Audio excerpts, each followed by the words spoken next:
Përshëndetje miq të Radio Singjallja, mirë se erdhët në intervistën e ditës. Si çdo javë jam në studio me zotin Miron Çako. Miron, të falenderoj. Mersi për mua.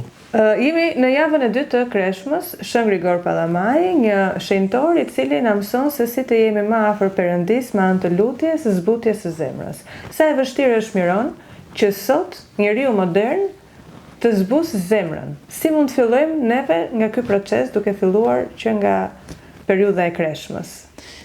E para duhet të sqarojmë çfarë është zemra. Nuk po flasim këtu për muskulin, as për terapinë mjekësore që bëhet, pavarësisht se zemra është një organ jetik, por në shkrimin e shenjtë dhe në gjithë konceptin teologjik, zemra është selia ose qendra e shpirtit ose uni ynë. Pra, aty qëndron shpirti ynë. Dhe shpirti përbëhet nga mendja, përbëhet nga ndjenjat, vullneti, dhe aty është dhe ndërgjegja, që është zëri i Zotit. Dhe kjo përbën atë që quhet zemra. Dhe patjetër që zemra e njeriu, që është shpirti i njeriu, është jeta e tij dhe ajo jep jetë edhe trupit. Prandaj gjithë problemet vijnë nga zemra. Vetë Zoti Krisht tha që nga zemra e njeriu dalin mendimet e mbrapshta, mëkatet e rënda, kurvëria, vrasja, tradhtia bashkëtorë, mendimet e këqija dhe blasfemit. Pra, gjithë problemi është në zemër. Dhe zemra jonë nuk do qetësohet, thotë Shën Augustini, nëse ajo nuk prehet tek Zoti. Pra, zemra e njeriut, ose shpirti njerëzor, më mirë themi, është krijuar në atë mënyrë që ai duhet të përmbushet me Zotin. Mund ta shikojmë zemrën tonë si një pallat me shumë dhoma, dhe aty ka një ndjeshmëri ose ka një simpati ose ka një dashuri për njerëzit, për profesionin dhe për vetë jetën, por në qendër të këtij pallati, në mënyrë figurative, është vendi ku ri Zoti ose nusëroria. Aty ku bashkohet dhëndri me nusën, ku bashkohet Krishti, që është dhëndër, dhe shpirti ynë është nusja.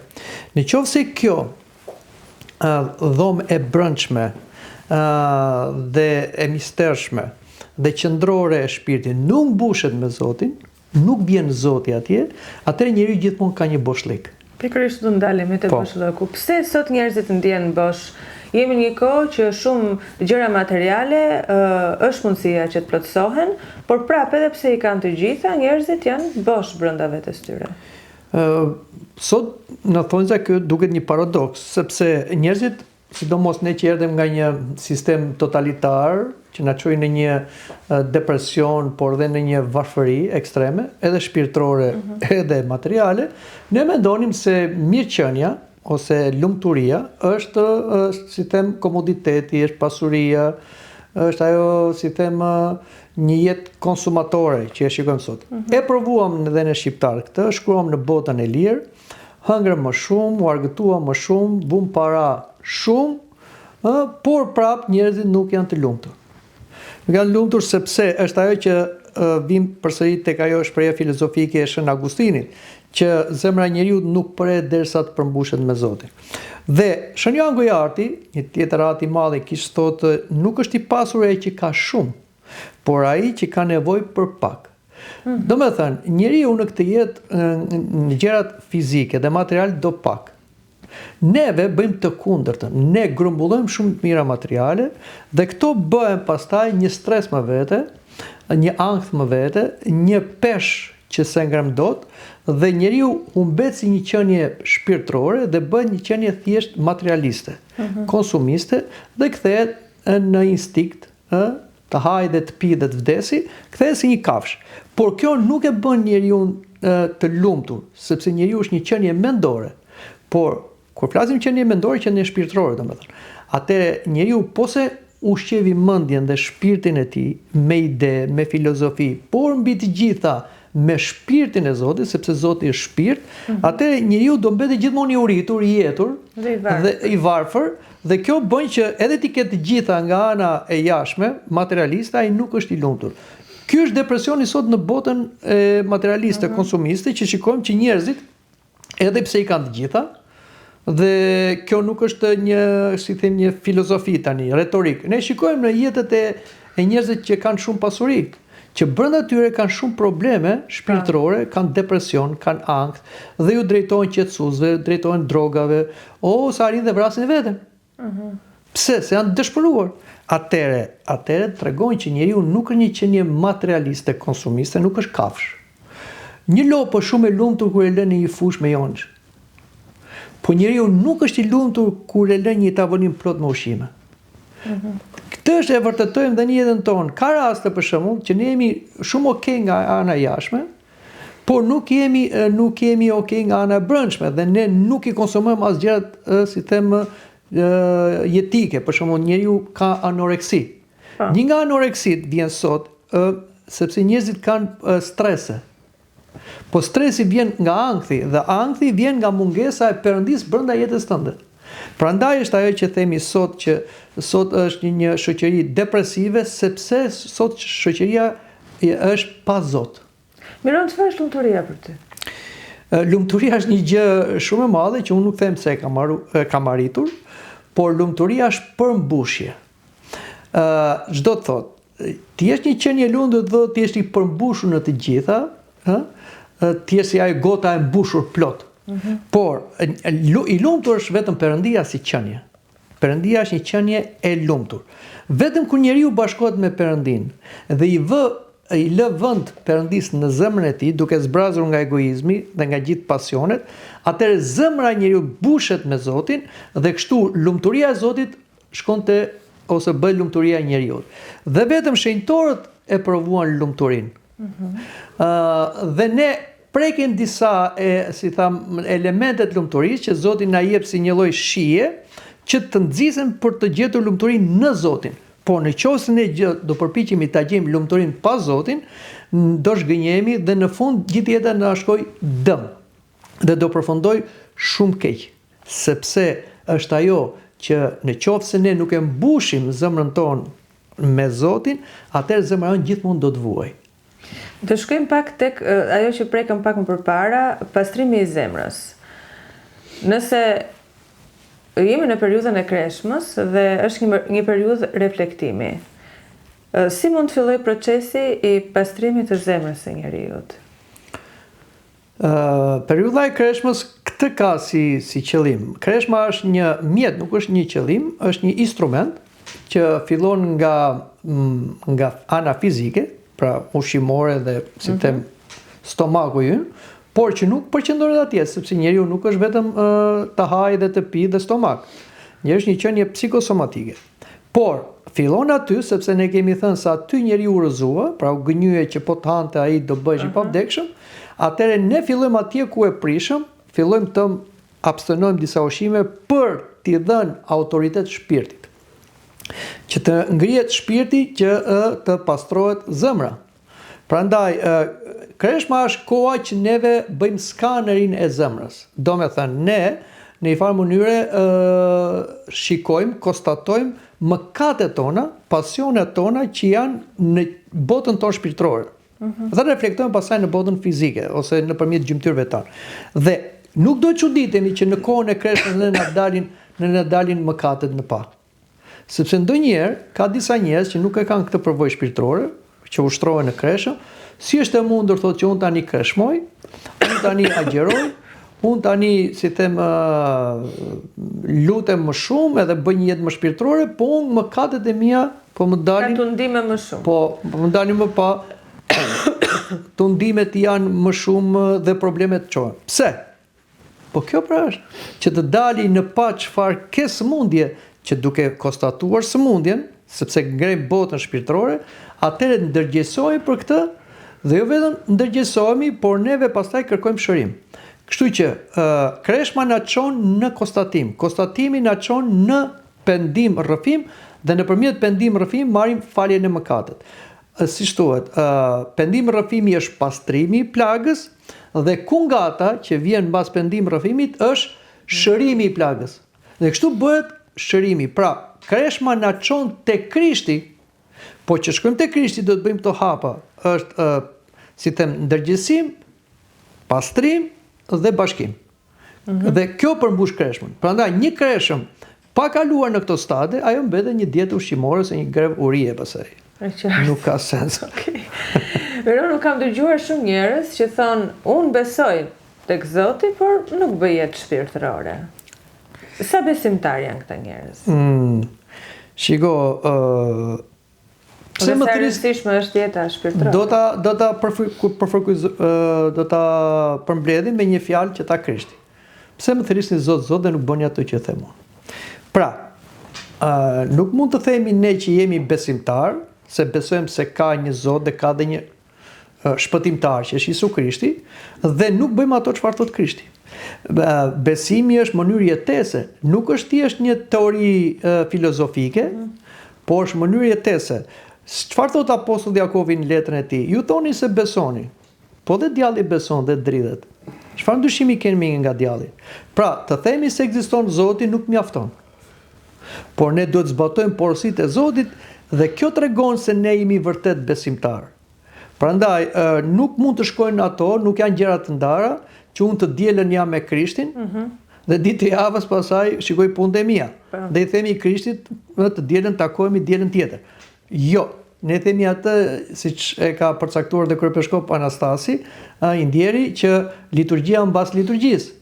Marrëdhënia unike që ne kemi me Zotin, sidomos në liturgjinë nore që bëhet në të dielën, që është bashkimi mistik me trupin dhe me gjakun e Krishtit, të përgatitur me agjerim, pendim, rrëfim, ne na bashkon me Krishtin, na bën Krishtër, që të jetojmë si Krishti në jetën tonë.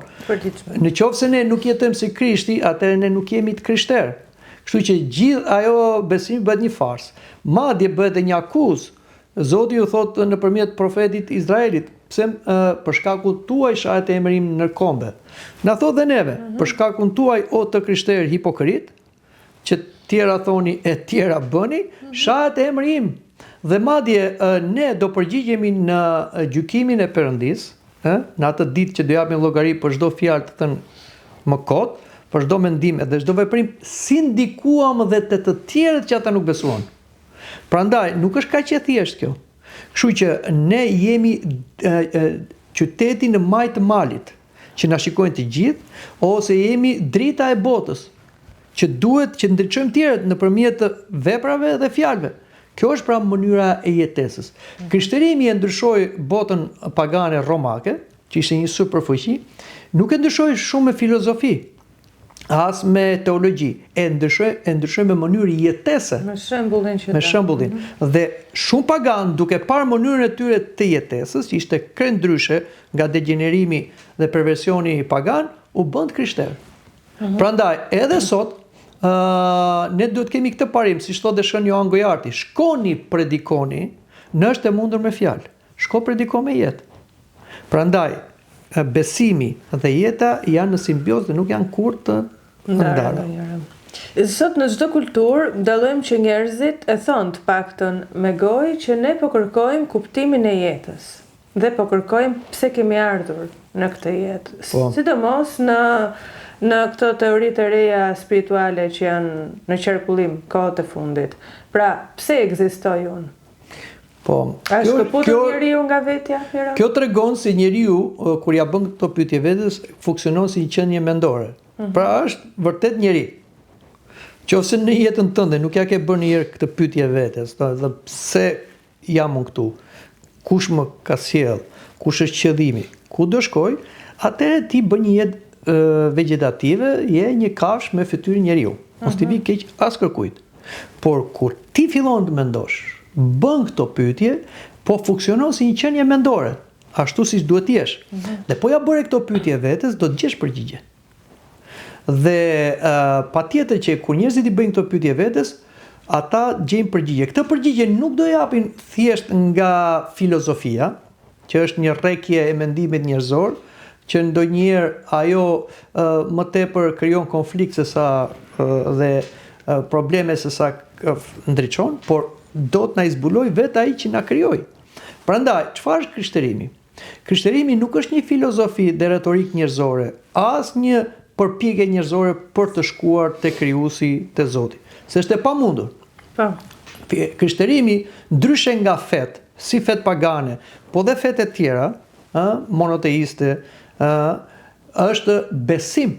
atë çfarë Zoti na zbuloi ne për veten e tij në personin e Jezu Krishtit. Ai shumë na zbuloi Zoti sa edhe pse na foli me anë të natyrës, edhe pse na foli me anë të profetëve, ai erdhi u bë njeri, birë dhe fjala e Perëndisë u bë bir njeriu që të na fliste me gjuhë njerëzore dhe na tregonte misteret e qenies son.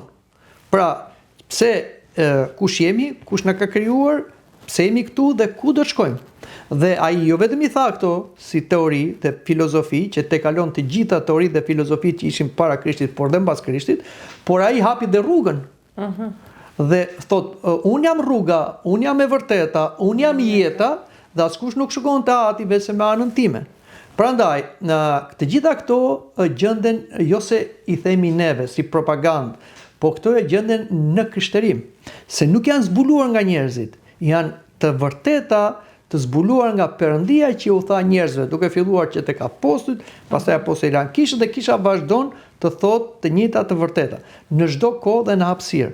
Kështu që po menduam kështu, unë mendoj se është një fillim i mbar i një qenie njerëzore për të gjetur të vërtetën, dhe të vërtetën do ta zbuloj. Por këtu do një mendje të përulur tash, sepse shumë fe vijnë nga egoizmi. Feja, si sa thash, është një tentativë e njeriut për të gjetur rrugën vet. Për shembull, shkon ti në një mal edhe nuk merr një udhërfyes, por thotë ta gjej vet. Në shumicën e rasteve njerëzit gabojnë, sepse shkojnë në rrugë pa krye, binë në humnera ose humbi rrugën dhe siç i gjejmë pasaj të aksidentuar ose të vdekur. Ka raste të tilla. Pra, çu është në këtë rrugën e filozofisë dhe të vërtetës, nuk mund ta zbulojmë vetë. Do një mendje të përulur. Kush është mendja e përulur? Të pranojmë atë që Zoti na zbuloi, sepse ai është inteligjenca superiore dhe urtësia e Perëndisë u bë njeri. Pra Krishti quhet urtësia e Perëndisë. Duke dëgjuar Krishtin, ne kemi dëgjuar të vërtetën dhe duke ecur pas Krishtit, ne shkojmë tek e vërteta dhe bashkohemi me atë. Dhe kjo të qetëson. Shën Grigori njihet si mbrojtës i traditës së lutjes hesikaste. Na shpjego pak më rënd çfarë është lutja hesikaste. Lutja hesikaste është një lutje që bëhet në heshtje, larg zhurmave, larg çdo, si them, vizioni, ku mendja është përkushtuar tek Perëndia nëpërmjet përsëritjes së një lutje shumë të shkurtër, Zot Izu Krisht biri i Perëndisë mëshiron katar, është lutja e doganjerit që vajti në tempull. Nuk thash unë fjalë si fariseu, vetëm këto fjalë, mëshiron mua mëkatarin. Dhe ne vëm dhe emrin, se Zoti ka emër, siç ke ti dhe unë. Zoti Izu Krisht biri i Perëndisë mëshiron mua mëkatarin. Kjo është lutja që është përdorur që në fillim në krishteri gjatë gjithë shekujve dhe sidomos e përdoren oshënarët. Dhe këta e morën këtë lutje dhe duke u larguar nga bota edhe fizikisht, ata e përqendruan mendjen te kjo lutje duke përsëritur, por duke bashkuar mendjen me zemrën. Në momentin që mendja dhe zemra bashkohen, aty fillon lutja e pandërprer. Lutja hesikaste është lutja, si themi, frymarrja e shpirtit. Ashtu si trupi ynë merr frymë në mënyrë të pavetdijshme, ne kemi në mënyrë kështu këtë instinktive, dhe kështu dhe shpirti ka frymarrjen e vet. Frymarrja e shpirtit është emri i Jezu Krishtit. Dhe kur marrim frymë duke thënë shpirtërisht flasim, me mendjen tonë, atëherë Krishti është brenda nesh dhe ne jemi me Krishtin. Dhe kështu bëhet ajo sinergjia me Perëndin dhe njeriu i zbulohen misteret e jetës përjetshme, ose quhet drita e pakrijuar. Që Shën Grigor Pallamaj pati meritën e madhe, prandaj është një atë shumë i madh i kishit dhe ne e nderojmë në mënyrë të veçantë, jo vetëm në ditën e tij, por e nderojmë sidomos në të dielën e dytë të Kreshtit të Madh, sepse ai kundër erezisë së një murgu heretik që vinte nga Kalabria, Varlami, tha që njeriu në Krishtin jo vetëm bëhet i mirë moralisht, por ai pastrohet, ndriçohet, shenjtërohet, hynizohet. Do të thënë, ai energjizohet nga energjitë e pakrijuar Perëndisë. Jo nga esenca e Perëndisë, sepse esenca e Perëndisë është e padepërtueshme, por energjitë e tij vijnë tek neve. Ashtu siç ndodh për shembull me diellin. Ne nuk mund të shkojmë brenda lëmshit të diellit, është e pamundur. Por dielli vjen tek neve nëpërmjet dritës dhe temperaturës dhe rrezave. Dhe kështu ne na transformon edhe fytyrën dhe lëkurën, por na transformon edhe gjendjen emocionale, pra ndryshe është kur del dielli dhe ndryshe kur nuk del. Pra, kjo ndryshon. Kështu bën Perëndia, nëpërmjet këtyre energjive të pakrijuara, që bëhen të mundura nga lutja, sepse lutja është kërkesë, që ne i bëjmë kontakt me Zotin, atëherë Zoti bashkohet me ne. Dhe në moment që bashkohet dhe bën atë në mënyrë misterore pastrimin, drejtshimin, shenjtërimin, atëherë zemra e njeriu bëhet si një lloj pasqyre. Ikën ai zhuni i mëkatit, siç ndodh me ato pasqyre të zakonshme, dhe ajo kur vendoset para diellit, një pasqyrë reflekton, jo se pasqyra është dielli, por reflekton dhe bëhet si diell. Njëjta gjë ndodh me njeriu.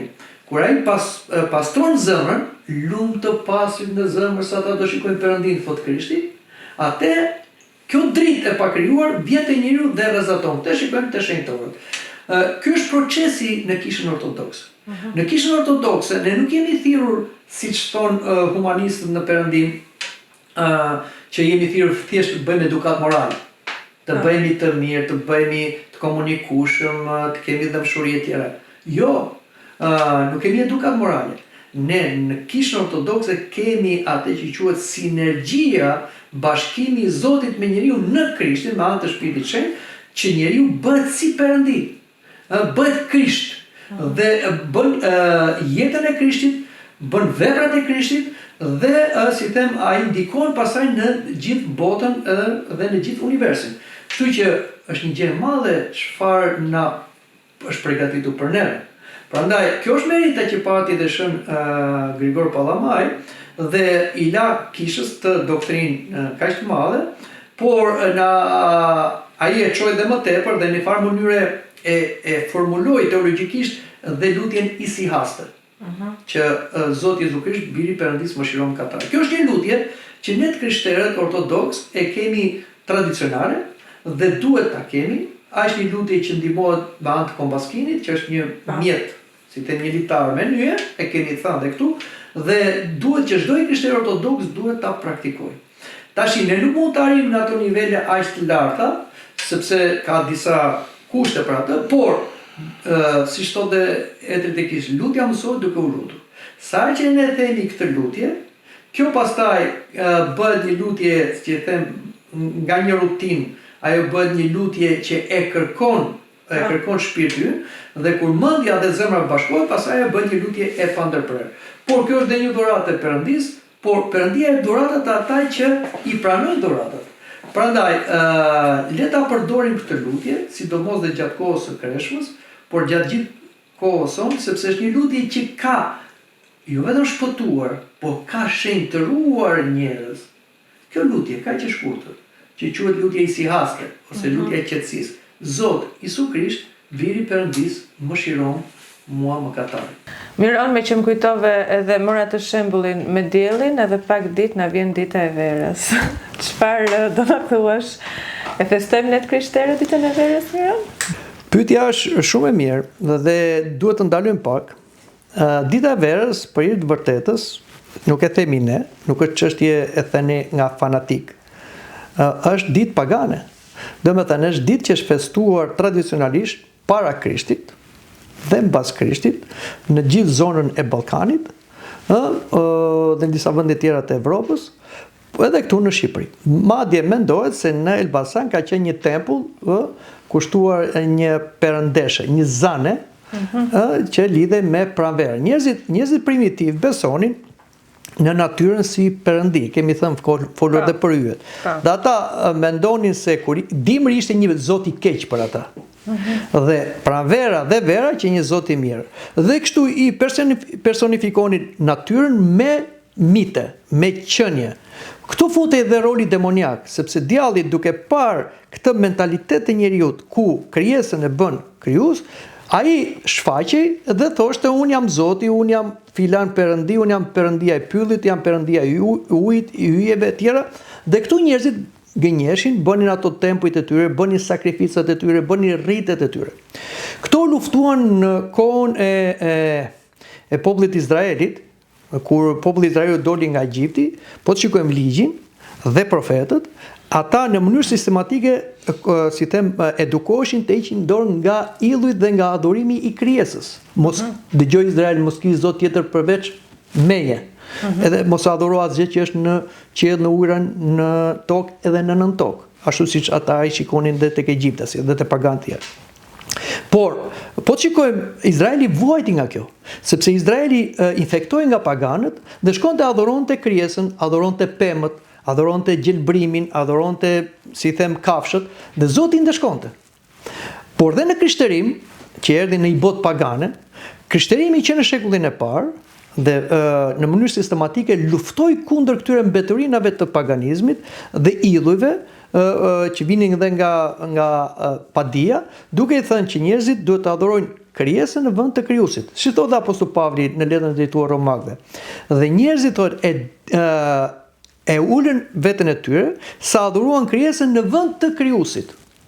Pra, dita e verës, në qoftë se neve jemi në konceptin siç ishin paganët, atë është një ditë idhujtarie, ku adhurohet, kush adhurohet? Çfarë është pranvera? Çfarë është pranvera? Për ata që shkojnë ditën e verës, çfarë është pranvera? Pranvera nuk është asgjë, është një fenomen natyror që bëhet nga ligjet natyrore, por që e ka bërë krijuesi. Prandaj, ata që nuk shkojnë te krijuesi, por e shikojnë pranverën, ose mitet, ose gjelbrimin, ose ato veroret e tjera dhe i mbajnë si fatësierse, ata po bëjnë idhujtari. Në qoftë se ne e shikojmë pranverën si një stin që e ka dhënë krijuesi dhe po na jep një stin të bukur të ri për të rritjes dhe adhurojmë dhe falenderojmë krijuesin, nuk ka asnjë gjë të keqe. Pra, varet këndvështrimi yt. Dhe aq më tepër, ne nuk duhet pranojmë as mitet, si të krishterë flasim, as mitet, nuk duhet pranojmë as aksesorët që ka kjo ditë. As ballokume në merë? Po, pse nuk do ta pranojmë? Se qose ballokumja bëhet për t'u kushtuar ditët së verës në kuptimin idhujtar, pagan, atëherë ajo është një therrore që kujt i bëhet? Nuk i bëhet Zotit. Atëherë kujt i bëhet? I bëhet atij që nuk është Zot, por si thot dhe apostull dhe psalmi dhe perëndit e kombëve janë demon. Duhet pas shumë kujdes kjo. Dhe diçka tjetër, jemi në kokreshme. Ballokumet nuk bëhen me gjëra bimore, duhet të gjalpi tjera. Dhe nuk mund të përshim kreshme për një ballokume. Atëherë tregojmë që ballokumja është më e rëndësishme se kreshma dhe dita e verës më është së Zoti. Kjo është një ulje shumë amplitudë e dobët për një që thot jam krishter. Dhe diçka tjetër, veroria. Çfarë është veroria? Është një idhujtari, është një element fatësjellës që njerëzit e merrnin sepse kjo sillte fat. Vajzat e reja për shembull e merrnin këtë dhe fusin në deg që po ta merrte zogu, krijonte fole, ato do bënin familja të verë, ose po ta fusin poshtë gurve dhe të gjenin edhe buburreca gjëra do të kishin pjellori. Ishin mite. Janë përqeshur. Po ja që njerëzit, edhe pse sot janë të shkolluar, sot ne shikojmë edhe qeveritar, edhe kryetar që mbajnë me verore, dhe njerëz të arsimuar, njerëz me diploma, po çfarë mban këtë verore? Pra, a kupton, sepse njerëzit nuk e vënë mendjen në punë? Kështu që ne nuk i mbajmë të gjëra, ne distancohemi nga festat pagane, por kisha ka dhe urtësinë e saj. Kisha për shembull është futur tek festat pagane dhe i ka transformuar ato dhe i ka çuar në këndvështrimin e dur që të adhurojmë krijuesin dhe jo krijesën. Atëherë le të hyjmë dhe neve brenda kësaj turme dhe t'ju themi turmës, nuk festojmë ditën e verës natyrën, as zanën e Çermenikës në Elbasan. Ne festojmë krijuesin që na ka bërë stinët dhe t'i lutemi krijuesit që të na japi një pranverë dhe një verë të begat, edhe një kohë me paqe. Hajde le të hyjmë, pa në qoftë se ne hyjmë pastaj, bëjmë pjesë të turmës, njësojmë me ata dhe nuk flasim asgjë, pastaj kjo është tradhti. Tradhti e besimit. Edhe thot atje Shën Johani, djemtë e mi largoni nga idhujt. Miron, të falenderoj shumë. Faleminderit dhe juve.